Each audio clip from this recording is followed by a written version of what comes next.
warahmatullahi wabarakatuh. Sebelum lanjut, pastikan dulu volume HP kalian sudah full ya. Yuk, lanjut lagi. Kami kelompok 5 Bahasa Indonesia dari kelas 11 IPS 3 akan mempentaskan drama baca. Saya Devinda Syarani, nomor absen 11. Nama saya Ahmad Sugiatur Rahman, nomor absen 2. Saya Intan yang nomor absen 18. Nama saya Nida Suanda, absen 12. Saya Anggini Febrina Urawatma, absen 6. Saya Ramil Abila, absen 25. Selamat menyaksikan. Arwah-Arwah, karya dari W.B. Yeats dan terjemahan dari Suyatna Ainirun. Reruntuhan rumah sebatang pohon tak berdaun. Setengah pintu tengah. Kesana kemari siang dan malam. Memikul beban ke bukit dan ke lembah.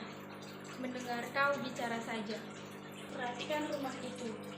Ku ingat kisah dan beritanya. Ku ingat apa yang dikatakan si pelayan kepada si penjaga mabuk pada pertengahan Oktober.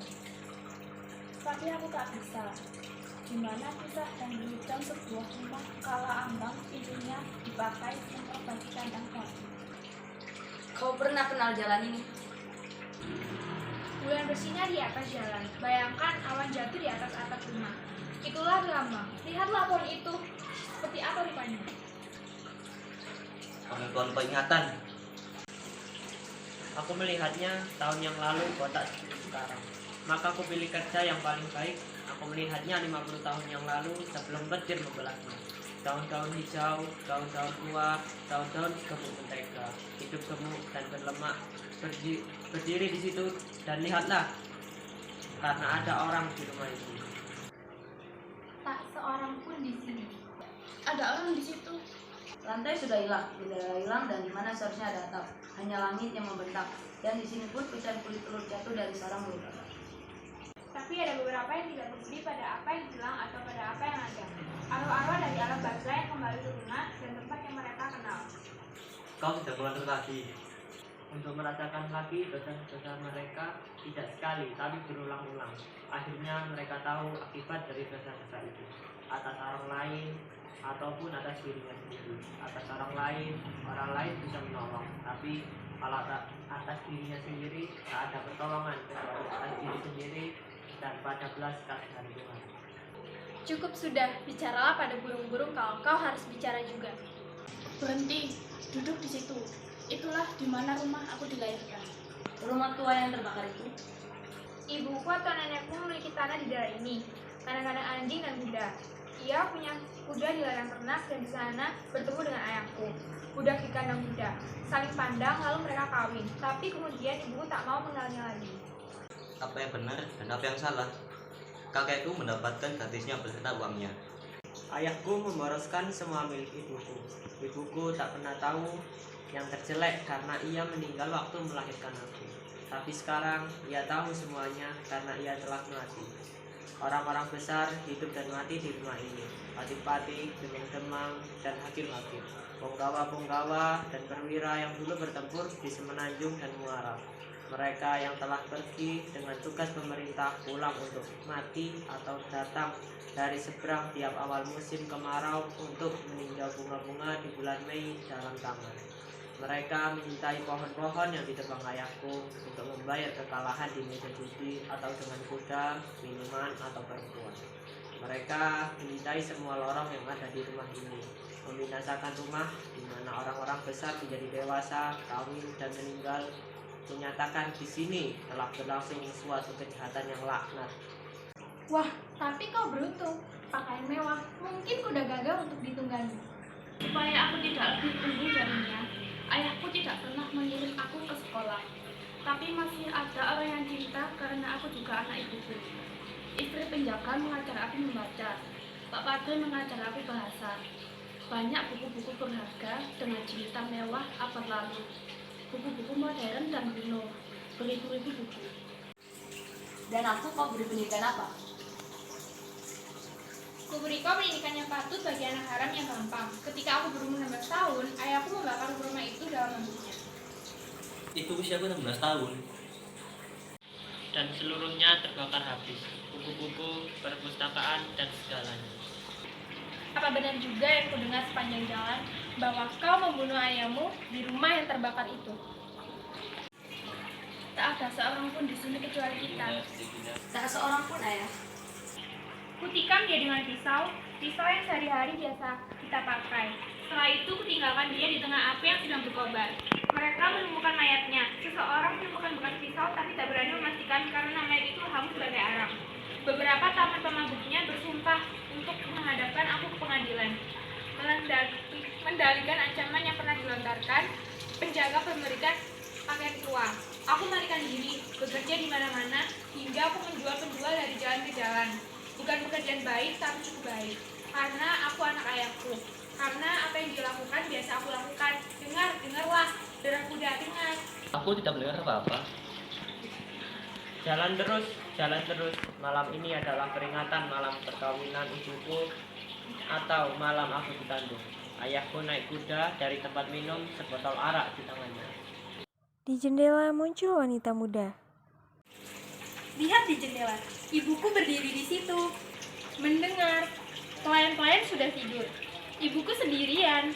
Ayahku pulang jauh di tengah malam karena ia berjudi dan mabuk-mabukan di kedai minum. Tak ada apa-apa kecuali lubang kosong pada tembok. Kau dusta. Tidak, kau gila. Kau makin gila tiap hari. Suara itu makin keras karena ia melewati jalan kerikil yang kini ditutupi rumput. Suara dera berhenti, ia pergi ke belakang rumah, mengandangkan kudanya. Ibuku turun membuka pintu. Malam ini ia tak lebih sopan dari suaminya yang terhuyung karena mabuk. Ibuku tergila-gila padanya. Mereka naik tangga, ibuku membawanya ke tempat tidur. Itulah kamar perkawinan mereka dan itulah ranjang perkawinan mereka. Jendela sudah setengah gelap kembali. Jangan biarkan dia menjamahku. Tidak benar bahwa suami mabuk tak bisa membuahi dan kalau ia mulai berhasil, kau harus mengambil benih pembunuhnya. Tuli, keduanya tuli. Bahkan jika ku lempar kayu atau batu mereka tak mendengar. Itulah bukti pikiranku sudah sakit. Tidak ada satu soal. Ibuku harus mengalami sekali lagi semua bahkan segalanya. Didorong oleh rasa sesak. Tapi bisakah ia berkelamin lagi dan tak menemukan kepuasan di dalamnya? Bila ketidakpuasan harus bersama-sama, mana yang lebih kuat? Aku tanpa diikat. Pergilah, panggil pertulian. Ia dan aku akan menguraikan segalanya sementara kedua orang itu berdaring di ranjang, membuahi dan mengandung aku. Pemuda mengadu-ngadu kantong lalu membawanya. Kembali. Kau kira kau bisa melarikan diri dengan bungkusan uangku di tanganmu? Dikiranya, sementara aku tak melihat kau mengadu-ngadu buntalan itu. Kau tak pernah memberi bagian. Jika aku berikan, anak muda seperti kau akan menghabiskannya pada minuman. Kalau aku menghendakinya, aku berhak menggunakan uangku semaunya. Berikan bungkusan itu dan tutup mulutmu. Tidak mau, akan kuhancurkan jari-jarimu. Mereka memperebutkan kantung. Dalam perkelahian, kantung itu lepas dan uangnya berhamburan. Orang tua itu terhuyung tapi tidak jatuh. Mereka berdiri sambil memandang jendela. Tampak terang, tampak seorang lelaki sedang mengisi gelasnya dengan whisky.